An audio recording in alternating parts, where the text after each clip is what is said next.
Hi everybody, welcome to part 6 in our study in the book of Galatians. I guess part 6b, because you're doing part 6 twice it seems, after a slight miscommunication on my part last week. It's absolutely freezing cold today, so you're just going to have to forgive the outfit. It's Monday, so you know exactly which day I'm talking about, because you probably were also freezing. Anyways, on to Galatians.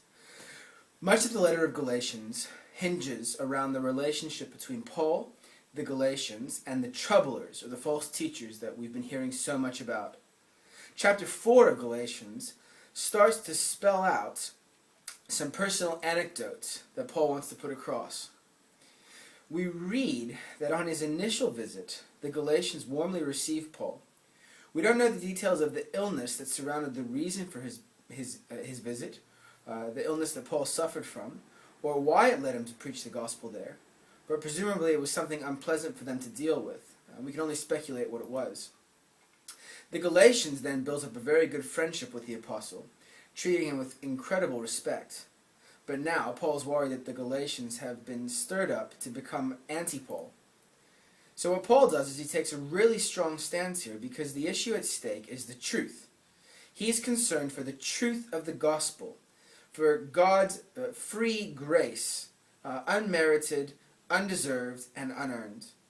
These troublers are not just disturbing a cozy club, they're theologically false, and therefore for Paul, completely intolerable. Paul had seen a group of slaves freed, and now these troublers were persuading them back into slavery. In adopting a life of law-keeping, the Galatians were giving up the freedom that they had found in the gospel of grace. They were giving up their relationship with God, which is where true freedom is really found. Paul can't believe this is happening. What you need to understand is that God promised Abraham that he would heal Sarah's infertility and give them a son of their own, despite their old age. Impatient for a child, Sarah gave her husband a slave girl, Hagar, to breed from, and Hagar gave birth to a son named Ishmael.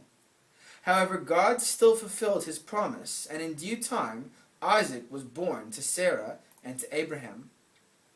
Now this story is used by Paul figuratively to represent slavery under law-keeping versus freedom under the gospel.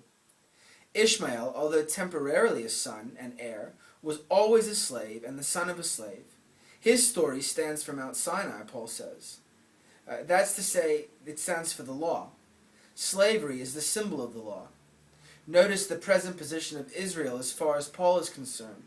The Jews today, and that includes the state of Israel, as far as Paul is concerned, is actually still under slavery.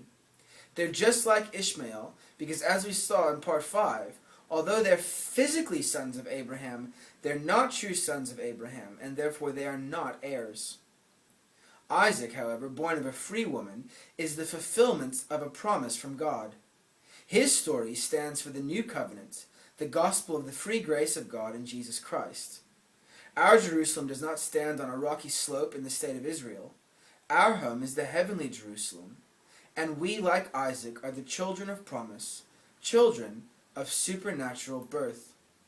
John chapter 1, verses 12 and 13 says, "Yet to all who received him, to those who believed in his name, he gave the right to become children of God." Children born not of natural descent, nor of human decision, or a husband's will, but born of God. Friends, I hope that you enjoy your study this evening. I hope there's a lot of meat for you to unpack, and I hope that you really get your hands dirty in trying to get your understanding around these various issues. But most of all, I hope what's clear after a study like this is the desire to be part of freedom, and not to be in danger of going back into slavery. Enjoy your time tonight with your group.